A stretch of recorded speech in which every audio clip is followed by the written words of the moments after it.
ஓம் சாந்தி. எல்லோரும் சந்தோஷமாக இருக்கிறீங்களா? ரொம்ப நாள் ஆச்சு இல்லையா? 14/4/2021 முரளியை பற்றி பார்க்க போகிறோம். ஸோ இது அவ்யக்த முரளியை தான் டைம் கிட்ட நெருங்கிடுச்சுன்னு சாக்கார முரளியில் கொடுத்துட்டாங்களோ அப்படின்னு டவுட் வர அளவுக்கு பயங்கர பவர்ஃபுல்லாக இருக்குது. ஒரு பாயிண்ட்டு கூட மிஸ் பண்ண முடியாத மாதிரி ஒரு பாயிண்ட்டுமே முக்கியமான பாயிண்ட்டாக இருக்குது.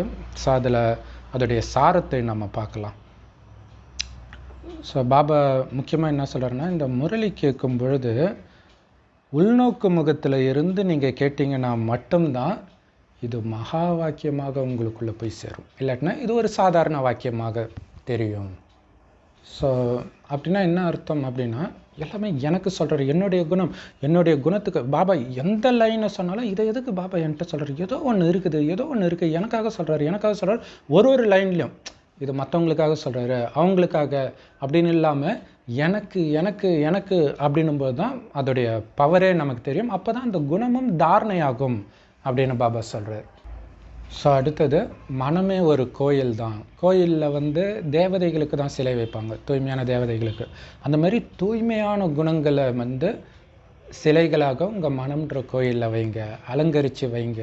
தெய்வீக குணங்களை, தைரியமாக இருக்கிறது, பயமற்று இருக்கிறது, அகங்காரம் இல்லாமல் இருக்கிறது, பணிவாக இருக்கிறது, இந்த மாதிரி குணங்களை தாரணை பண்ணி வைங்க அப்படின்னு சொல்கிறார். ஏன்னா அப்படி நீங்கள் தாரணை பண்ணாதான் உங்களுக்கு பிரியமான தூய்மையான வைகுண்டத்துக்கு போக முடியும் அப்படின்னு பாபா சொல்கிறார்.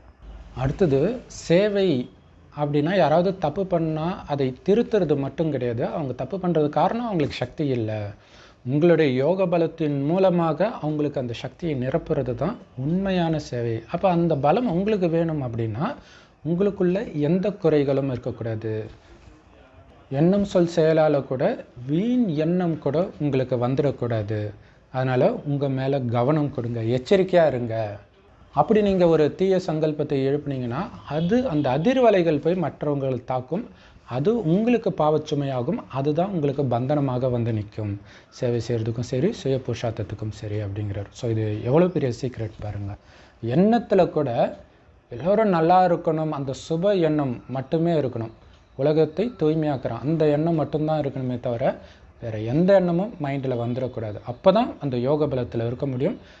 எப்போ வேணாலும் பலகீனமானவர்கள் வருவாங்க. ஏன்னா பாபா குழந்தைங்களும் சரி, கலியுகத்தில் வேறு இருக்கிறோம். ஸோ அவங்க எல்லோருக்கும் சக்தி கொடுக்கறது தான் நம்மளுடைய வேலை. ஸோ 24 மணி நேரமும் நாம் கொடுக்க ரெடியாக இருக்கணும். அப்போ என்ன இருக்கணும், சுத்தமான சங்கல்பங்களை மட்டுமே அமிர்த வேலையை தொடங்கி தூங்குற வரைக்கும் எழுப்பிக்கிட்டே இருக்கணும். ஸோ நம்ம பாபா கிட்ட அர்ப்பணமாகி இருக்கிறோம் இல்லையா? ஸோ உடல், மனம், பொருளால் அர்ப்பணமாகி இருக்கிறோம். அப்போ நம்ம காசை கூட வீண் விஷயத்துக்கு செலவு பண்ண மாட்டோம். குறிப்பாக மனதை பாபா கிட்ட கொடுத்துட்டோம் அப்படின்னா அதில் வீண் எண்ணம், விகார எண்ணம் வர வாய்ப்பே கிடையாதுன்றார். அப்படி வந்துச்சுன்னா நீ பாபா கிட்ட கொடுக்கலை, முழுசாக அர்ப்பணமாகலை, மாயா கிட்ட கொடுத்துட்ட, அதனால் உனக்குள்ள நிறைய விகார எண்ணத்தை வர வைக்குது. ஸோ எச்சரிக்கையாக இருந்து உன்னை மாற்றிக்கோ அப்படிங்கிறார். ஸோ பாபா குழந்தைங்களில் நிறைய பேருக்குள்ளே சமஸ்காரம் முதல் வரும். குறிப்பாக சேவை செய்யும்பொழுது ஏதாவது ஒன்று சொல்லிட்டாங்கன்னா இவங்க யோக்கியமாக, இவங்க யார் எனக்கு சொல்கிறதுக்கு, இந்த மாதிரிலாம் வரும். அதுக்கு பாபா சொல்கிறாரு, நீங்கள் என்னுடைய பிரியமான மலர்கள் இல்லையா, முள்ளிருந்து மலராக்குறது என்னுடைய வேலை. ஸோ அப்போ யார் மூலமாவது உங்களுக்கு நீங்கள் செய்கிற தப்பை சுட்டி காட்டணும் இல்லையா? ஸோ இதை நான் சொல்கிறேன், உங்கள் நன்மைக்காக சொல்கிறேன் அப்படின்னு புரிஞ்சுக்கோங்க. எல்லோரும் ஈஸ்வரிய ரூபமாக பாருங்கள். அப்போ அவங்க மேலே அன்பு தான் இருக்கும். அப்போ எப்போவுமே உங்களை தான் நீங்கள் எச்சரிக்கைப்படுத்திக்கணும் இல்லையா? நீ பண்ணுறது தப்புன்னு சொல்லக்கூடாது இல்லையா? நமக்கு பாபா எப்படியோ சொல்லிட்டார், யாருடைய பார்வைக்கோ இது தப்பாக தெரியுது இல்லை, யாருக்குமே இப்போ அவங்களுக்கு கூட அது தப்பாக தெரியக்கூடாது, அப்படி நான் மாற்றிக்கணும் அப்படின்னு உங்களை நீங்கள் எச்சரிக்கை கொடுங்க. ஸோ உங்களை மாற்றிக்கிறதுக்கு இது மிக அற்புதமான யுக்தி, மலராகிறதுக்கு அப்படின்னு பாபா சொல்கிறார். இப்படி இருந்தீங்கன்னா இப்போவே சொர்க்கத்தில், சத்தியுகத்தில் இருக்கிற மாதிரி அந்த உணர்வு உங்களுக்கு வந்துடும். அதுதானே வேணும் நமக்கு இல்லையா? யாருமே உங்களுக்கு கெட்டவங்களா தெரியலன்னா உங்களை மாதிரி அதிர்ஷ்டசாலி யார்? அப்போ எல்லாரையும் நல்லவங்களா ஆக்கிறதுக்கான யுக்தி என்ன? எனக்காக சொல்கிறாங்க, பாபா சொல்கிறாரு, இவங்க மூலமாக சொல்கிறாரு. ஏன்னா என்ன சொன்னாலும் பாபா சொன்ன ஒரு விஷயம் தானே. ஒருவேளை பாபா சொல்லாததை சொன்னாங்கன்னா அதை பிரித்து பார்த்து சரி அவங்க அறியாமல் சொல்கிறாங்கன்னு விட்டுருங்க. பெரும்பாலும் அது பாபா சொன்ன விஷயமாக தான் இருக்கும் இருந்தாலும் இவங்க மட்டும் யோக்கியமான்றது அது நமக்கு தேவையில்லை. உள்நோக்கு முகம் தானே மெயின். அதனால் உங்களுக்கு நீங்களே எச்சரிக்கை கொடுங்க அப்படிங்கிறாரு.